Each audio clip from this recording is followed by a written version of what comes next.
Welcome back inside the Mountain West Network studio for the 2021 Men's Basketball Media Days. I'm Bridget Howard alongside Jesse Kurtz, and for our final stop here for Men's Basketball Media Days, we head out to Las Vegas, Nevada to catch up with the head coach, the new head coach of the UNLV Running Rebels in Kevin Krueger. Coach, how are things going for you in Vegas? Going really well. Thanks for having us. Absolutely. Well, we're excited to have you on today. What's it been like? You're finally at the helm of the Running Rebels, back at your alma mater. What have things been like for you? Been fast, been hectic, but exciting, and extremely happy, lucky, fortunate to be in this position. But a great group of guys to work with, great group of people to work with. So it's been fun. Well, this is a reminder that if you have a question for Coach Krueger, to please make sure to raise your hand to enter the queue. Now, Coach, you've got quite a few new faces on the team this year. As you look at the group you've put together this season, what are you looking forward to most?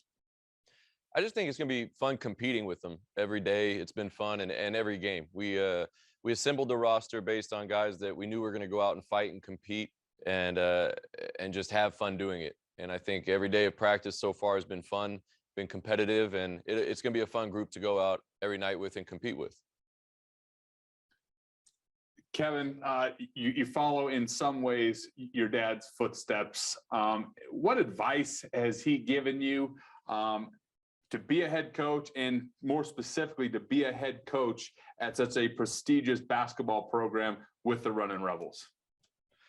Yeah, there wouldn't be anything. It's not like he's ever sat me down and gave me advice or told me something to do, but just kind of watching him, following him, seeing how he handles situations, and of course being older while he was here, I'm able to remember a lot more the things that happened by being able to watch him going to games, observe practice, and so it's kind of just been an accumulation of that, and just watching how he handles things and conducts himself. That there's a lot of things I try to do myself. We welcome questions from our gathered media. Our first stop for you, Coach, comes from Jeff Cramer in the Albuquerque Journal. Hey, Kevin, I kind of want to follow up on the dad question, and I know you guys get this a lot, but I'm covering a coach, too, that is known by his last name very well, and Richard Pitino, Ryan Odom. Obviously, his dad was a college coach. Do you kind of get, I don't want to say sick, and I know you guys are all proud of your dads, but do you get a little tired of having to answer questions about your dads? And is there maybe some danger, not danger, but maybe something a little misleading in people thinking you're going to be your dad, you're going to coach just like your dad? Is there some danger in that? I think anybody that knows us would say we have a lot of similarities, but we're also two very different people. And I think, I wouldn't say we get tired of it, or I get tired of it. I enjoy talking about him. We've been really close now for a long time, so I don't mind it. I think if I end up being a lot like him, I think that's pretty good for me personally and pretty good for UNLV here. So wouldn't mind that one bit, but no, I don't think so. I think people that come by practice or know me personally or our team, they realize that we have a lot of similarities, but we're different people. There's not ever any him stopping by practice or dinner or whatever when you have to kind of remind him, hold on, I'm the coach now. No, he's been by a few times, but he's never given any advice or given his input that I haven't asked for, because I do ask for it. I ask him to, look at something we did maybe, or look at a practice plan. If anything jumps out at him, we've watched film together a couple times. Even with the staff, he knows all the guys on staff really well. So, but he hasn't given any input yet. But if he wants to help or point something out, I certainly wouldn't turn it down. All right, I appreciate it. I promise you I won't ask about dads anymore. It's okay. It's okay. Thank you, Jeff. Next stop, John Tito with Hoops HD. Good afternoon, Coach. Just want to ask about scheduling. Last year, you guys had to travel all the way to Asheville to play against the Tar Heels in Alabama, and then you had to travel to the Midwest to play against Kansas State. Next month, you have 4 big-time games all in Vegas, with Cal and UCLA at the Thomas and Mack Center, and then Michigan and either Arizona or Wichita State at the T-Mobile Arena. Is that just a happy coincidence, or is this some sort of scheduling focus that you have as a head coach? Well, a lot of the schedule was done before I was named head coach, but I think, yeah, anytime you can stay closer to home, I think you try to do that. But it probably is just a happy coincidence to get all of that in the same year. We'd love to stay close to home.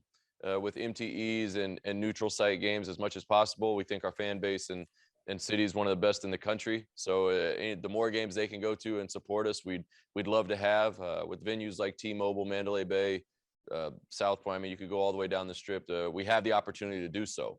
So, but yeah, if we can stay close to home with our fans being able to go to games or especially stay in Vegas, we'd like to do that, but it doesn't always work out that way.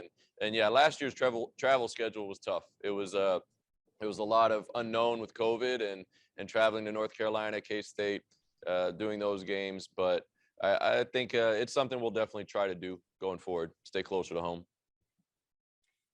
If you've got a question for Coach Krueger, to please make sure to raise your hand. We'll now go to Paloma Villacana from KVVU TV in Las Vegas. Hi, Coach. Just wanted to ask about Keyshawn Gilbert being preseason freshman of the year and what's impressed you about him this camp? I think the most impressive part about Keyshawn is just every day he wants to compete. He wants to fight. He enjoys the competition and playing really hard. And I think the consistency of that's been great to see. You know, he's somebody that I think, being the youngest on the team, having just turned 18 not too long ago, I think he almost uses that as a positive insecurity of trying to prove himself every day with the older group. And I think that's fueled him to have a chance and to be a good college player, and having that motivation's been great. And I think he'll be able to do big things for us this year. And because he just loves to play, he loves to compete, he loves to fight. Sometimes you got to tell him to calm down a little bit. He gets really hard on himself, but having that drive is, I think, really important. And that's why Keyshawn has the chance to do a lot of great things. With your season opener just 3 weeks away, are you proud of the chemistry you're seeing, the bond you're seeing on the team with so many new faces, and how quickly your team is gelling? I am. I thought they've done a really good job of growing together. Told them just about a week ago that if we can make the same strides we made from the first day we started to where we're at now, and from now until that same point in the future, we got a chance to be really good and have a lot of fun doing it. And I think a lot of that's just having an older group.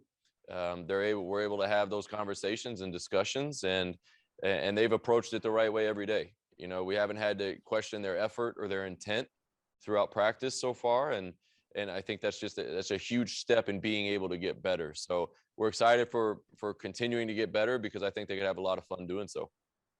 Appreciate it, Coach. If you've got a follow-up for Coach Krueger, please make sure to raise your hand. We'll now go to ESPN Las Vegas to hear from Tyler Bischoff.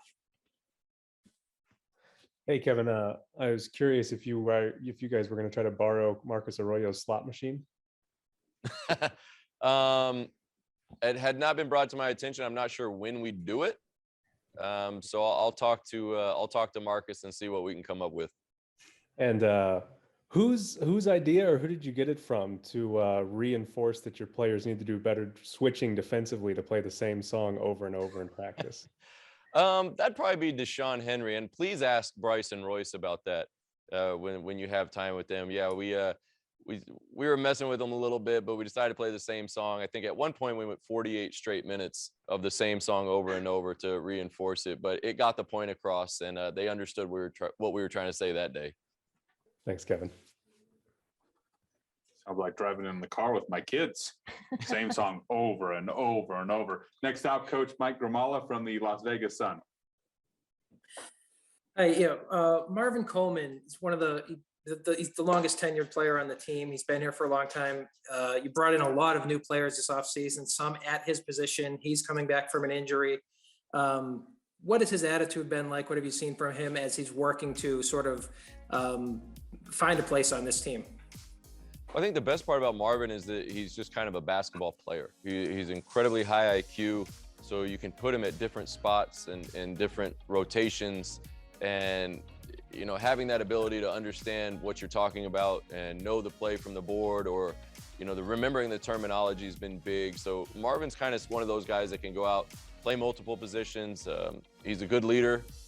He understands the language the coaches are trying to say, and having been here the last couple of years with me and Coach Buck, he knows when we say something, what we're trying to get across, and even our tone or something of that nature. So he can kind of help us with the new guys. And I think he's done a great job doing so. And, you know, Marvin's value is that he can do a lot of things. So we're looking forward to everything he brings forward. And because we think what he does really does help win games. Jeff Cramer from the Albuquerque Journal, Coach, has a follow-up question. Hey, I can't hear 48 minutes of a song being played and not know what song you played. Well, that day it was Switch by Will Smith, the 2001 hit. Or I actually have no idea what year it was, but no, it was something that we were decided, you know, we were going through something defensively and we wanted them to do a better job switching. So we decided the next morning that we would just play it until they got sick of it. And it's just one of those things that snowballed into being the whole morning. Did you warn them ahead of time, or did you wait till they kind of picked up why you were playing it? No, we didn't warn them. So I think we started it at about an hour 15 or so before practice. Then at about the 45-minute mark, some of them started kind of wondering why the same song was playing. Then finally they started yelling at Deshaun to change it. Then they tried to plug their own phone in. So it was kind of fun there for a little bit to poke at them and kind of get the conversation going about why we were playing it. Because at the end of the day, we just kind of wanted them to. I guess we were being a little petty, maybe a little annoying, but it's been good since then. So that's awesome. And real quick, was it in the practice or was it you said before practice? Well, before practice, but that day we played it for about the first 30 minutes of practice, and then as the Vegas media can tell you, we played it afterwards for a little bit as well. Awesome. So. Thanks. Coach, when you took over the Running Rebels, you start putting together a roster your way. You went to the transfer route, like many coaches have gone throughout the league because of the nature of college basketball right now. What do you like about some of your transfers, and maybe specifically, first and foremost, Royce Ham Jr., the kid from Texas?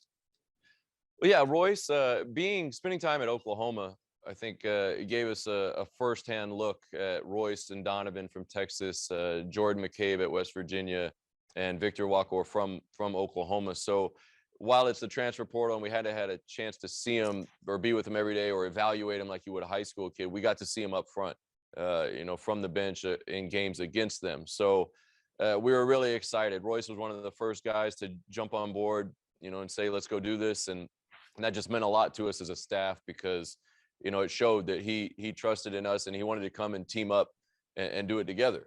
And the same with Jordan and Donovan and Victor. I think those were our first four guys from the portal to join the group. So it just meant a lot to us that they were willing to take that leap of faith and come. And Royce just, we knew he played incredibly hard. We had watched him in high school when we were at Oklahoma.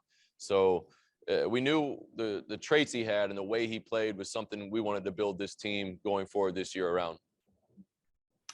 If you have a question for Coach Krueger, we have a few more minutes with him. Go ahead and raise your hand. We can get you in the queue for a follow-up. Coach, how much credibility do you think you brought to the locker room and to the floor, knowing that you had walked through their shoes, you had helped a team achieve at a very high level deep in the NCAA tournament? How much credibility did that give you right away with this roster?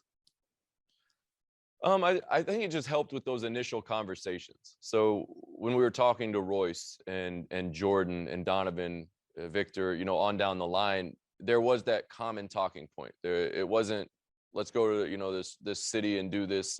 It was something that allowed us to have kind of skip a few steps in the conversations because we had done it before and we had experienced it as a player. And so being able to know exactly what they're going through and exactly what they're going to go through with the city and the school, I think it just maybe added a level of trust that they could hopefully hear in my voice and just kind of understand that I knew what they were thinking about. And even being a transfer myself, I know how hard it is. It's tough to pick up and leave your friends and the school you committed to help make great and then starting over. So I think if anything, it just helped those early conversations to kind of get the ball rolling so that we could have more in-depth conversations maybe quicker than had we not been here as a player. Okay, we have another question for you, Coach, from Mark Ziegler, the San Diego Union Tribune. Coach, your boosters put together a NIL deal for your players with a local car dealership. Going forward, you have a very active booster base, probably the most active and probably the wealthiest in the conference. How much of an advantage do you think that could be going forward when it comes to recruiting both freshmen, incoming freshmen, and transfers in terms of how lucrative it could be for them to come to UNLV and capitalize on NIL? Well, I think it's just something that shows recruits the love and passion that the boosters in the city and the community has for UNLV.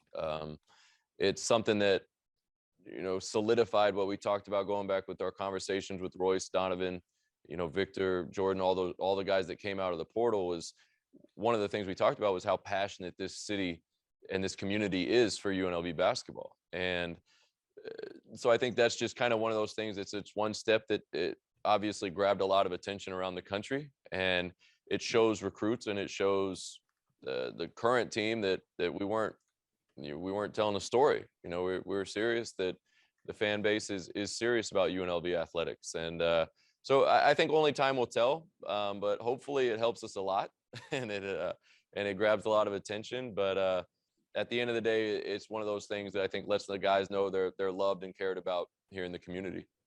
Will you use that actively going forward as an example of what players could get?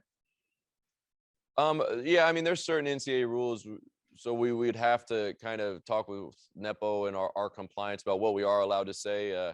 But the way we've kind of gone about it so far with recruiting is we haven't really talked about it. If they ask about NIL, it's one of those things that we're confident that our fan base is going to support the players and on the court and in NIL, but not being able to discuss specifics or promise anything makes it pretty easy to kind of just say, we support NIL for college athletes and kind of move forward from there. And last thing on that, some other coaches around the country have gone to their boosters. Gary Patterson at TCU is a perfect example, and basically said, you guys need to step up. You need to do something. That's the next wave in college athletics. Did you have to do that with your booster group, or do they just do this on their own and kind of understood what was going on and read the climate? I'd say a little bit of both, maybe. I think, as head coach at UNLV, I think part of your job is to not only help raise money for basketball, but for the school as a whole. And yeah, so of course those conversations came up about NIL and not really wanting to tell people what to do with their money. It just kind of added another option to support UNLV. So while those conversations, we always point them in the direction of compliance and where they need to go. But I guess to answer your question, a little bit of both, maybe. If they want to talk about it, we can answer questions, but we have not gone out actively and said, you need to give money to the players. You need to, because I think still at the end of the day, giving money to UNLV also helps as well. Thank you. No problem. Thank you, Mark, and thank you for your time, Coach Krueger. It's great to have you back in the league. You helped provide some of those iconic moments of deep NCAA tournament runs that we all remember, and it's really cool to have you back on campus and at the head coaching position of the Running Rebels. You deserve it, and we look forward to seeing you putting your stamp on this program once again, this time as a coach. Thank you. You bet. That's Coach Krueger of the Running Rebels. We got a little more Running Rebel talk on tap here, though. Definitely. And the Running Rebels were picked 7th in the Mountain West preseason poll this year, but you hear Coach Krueger speak about it. I mean, he's got some big name transfers coming in from some big time schools that'll be able to really boost this program right off the bat. Well, and the credibility, I think that's a very big component of building this program back up into a Sweet 16 program, or maybe further for the Running Rebels. And Lon Krueger helped lead this program back in the day. Now Kevin Krueger has his eyes set on bringing that back, and that credibility, being a transfer, came in and had to integrate himself in, be a player, and he's got some of those kids that fit that narrative and trying to make this program once again what it can be, what it has been. And for the Mountain West, when UNLV is a great team, when they're a national team, a top 25 team, boy, this league is really, really fun because the Thomas and Mack Center in January, February, and March can be a rocking place. They love running Rebels basketball, and they love Coach Krueger. And we mentioned some of the transfers, but also newcomer of the, well, voted preseason freshman of the year, Keyshawn Gilbert. What a get for him and his program. And you heard Coach Krueger talk about him just a little bit. And then to have a player like Bryce Hamilton back for this UNLV team. And we'll actually go to Bryce and Royce Ham Jr. now, but what a get, and what a get. And then also to have someone like Bryce Hamilton Jr. back leading this team is huge. Oh, absolutely. To have the mix of the new and the old, that's always a great recipe that can, vault you to the heights that you want to reach. Let's go back to Las Vegas and bring in Bryce Hamilton and Royce Ham Jr. from the Running Rebels of UNLV. Fellas, it's great to have you on. Let's start with you, Bryce. All Mountain West preseason has to be quite an honor for you. Yeah, most definitely. I'm humbled to be able to get that. It's just a preseason. I still have more to prove, and I'm ready to go to war with these guys. Just a preseason, but I think it does speak to the respect that you have in the league, what you did last year. So well done, and certainly well deserved. If you have a question for Royce or Bryce, go ahead and get in queue. We'll get you queued up and you can participate. Royce, what drew you to UNLV? Why was this the place that you thought that you could continue and further your career and maybe be even better going forward? The coaching staff, just being able to play against those guys competing in the Big 12. Coach Hartman, him just having a relationship with him. He was also a guy that gave me my first scholarship offer a long ago when I first got my offer at Rice. So just having a relationship with them, trusting those guys and what they believe in me and what they wanted me to do. And also just coming to a situation where we're building a new team, building new chemistry. And I just want to be a part of something great and winningful, especially like UNLV basketball. No, it certainly is a historic program and a great program, and welcome to the Mountain West. We have some questions for you here. So without further ado, let's go to Paloma Villacana from KVVU TV in Las Vegas. Hey guys, Bryce, I just want to start with you. How different does this year feel just 3 weeks away from the season opener? I mean, this is a brand new team. Does this excite you just to get out there with a brand new group of guys? It feels real good. We got a lot of new guys here. Our chemistry, I feel like when everybody got here, we really clicked right away. And, we got a lot of guys that have been on a lot of winning teams, and, they know what it takes to win, and we're going to be able to do that. How big is it to play all the games in November, Michigan, and on all those big games? How important is it for you guys to kind of establish that chemistry at home in Vegas? It's going to be real big. Those are two good teams, teams that are projected, that are top 10 in, the nation. We're ready for that competition. We all love competition. We have a lot of dogs on this team, so everybody's going to be ready, and we're going to be ready to play. Keyshawn was named preseason freshman of the year. Tell us about Keyshawn. How has he looked in practice? He has looked very well. He doesn't play like a freshman. He comes in right away, and he shows that he has confidence. He comes in, shows that he can play with the older guys, and he does a very good job at it. He's a killer, and he's gonna only learn and get better every day. And for Royce, just how have you seen this group of new guys gel and get together so quickly? It's been amazing. I think that was the biggest thing for me, just at my previous school, just being so close and seeing how well chemistry and gelling together can help you guys win and be successful. So just to be able to reiterate that here and with these guys here on this team has been amazing. And I think it's only going to help us have much success this year. Thanks, guys. Let's now go to the San Diego Union Tribune to hear from Mark Ziegler. I want to ask you guys both about the NIL deal with cars.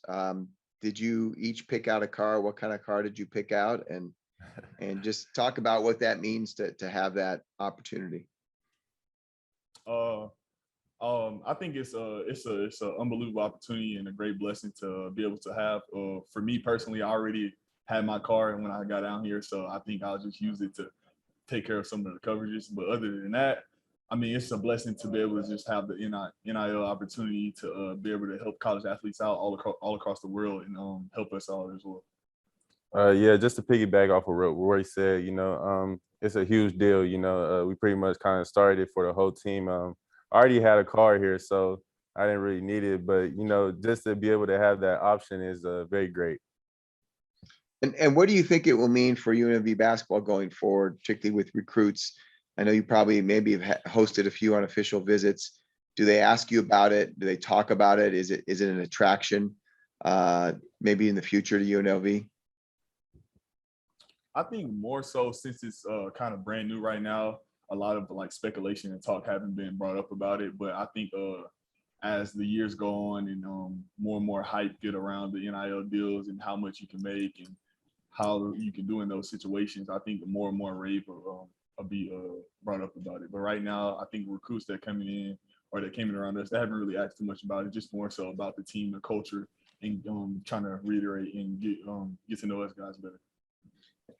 And last thing on that, do you think anyone in the Mountain West will be able to compete with the UNLV boosters in terms of NIL? Oh no, I guess that's a question you will have to ask UNLV boosters. I know they the historical fans at the UNLV is amazing, and they pour a lot of support and a lot of care into us. So I think that just shows the way we wanted to just pour back into them by winning basketball games and showing them what we can do. Bryce, anything you want to add to that? Yeah, I don't know if any school is competing with us right now with that. UNLV, Las Vegas, is a big city, and we got a lot of resources and stuff. So I feel like compared to other schools, we're probably up there. Thank you. Thank you, Mark, for your question. We'll now go to Hoops HD to hear from John Teetle. Good afternoon, Bryce. I believe you grew up in Pasadena and scored 10 points in a loss to UCLA a couple of years ago. My question is, how excited are you for a chance to face them again next month in Vegas? And who will your cousin Isaac be cheering for? I'm pretty sure my cousins go cheer for family, of course, as always. But it's gonna be a real fun game. I pretty much know the whole UCLA squad, and it's gonna be real fun to play against them because we all grew up together, played AAU together and stuff. So it's gonna be real fun. Nothing's gonna really change. We're friends off the court, but on the court, there's no friends. Thank you, John, for your question. Royce, it's been kind of told to us, your nickname is Rolls Royce, and I have to know where this originated from. How did that come about? So it first originated from high school, just a high school thing on the back of my Letterman jacket. I had got Rolls Royce underneath, and it was just a thing since I'm a junior in the double R's. My dad is also named Royce, so I feel like double R's just Rolls Royce kind of put it together. So just like a hometown thing. Good nickname to have. Well, we've got another follow-up question for you guys. We'll go to Paloma Villacana from KVVU TV in Las Vegas. Hey, Bryce, I just wanted to ask real quick your opinion of playing the Thomas Mack last year with no fans there and how important it is to have fans and how that affects your game. It's going to be real huge. Not having fans was hard. It was real hard. And, we're going to need that support from the UNLV fans this year. And I'm pretty sure a lot of people are going to come out and, they're going to be in for a show for sure. And what kind of identity does Coach Krueger, what is he trying to tell y'all this year to just represent the Runnin' Rebels? What kind of identity does he want your squad to have this year? We're going to be a hardworking team. We're going to dive for loose balls. We're going to play defense. We're going to run on offense. And, we're going to try to bring that old school Runnin' Rebel style back. And that's something that Coach Krueger has talked about. And that's something I feel like we're able to do. Thanks, guys. Last question for you both comes from Tyler Bischoff from ESPN Las Vegas. What's the worst song the coaching staff could play for 45 straight minutes at practice? Switch, most definitely. He played it too many times. We were like, Coach, turn it off. We get it. We understand you, but it happens. We got better at it, and he turned it off. Well, Bryce and Royce, we appreciate you taking the time to join us today for Mountain West Men's Basketball Media Days, and good luck this season. Thank you. Thank you.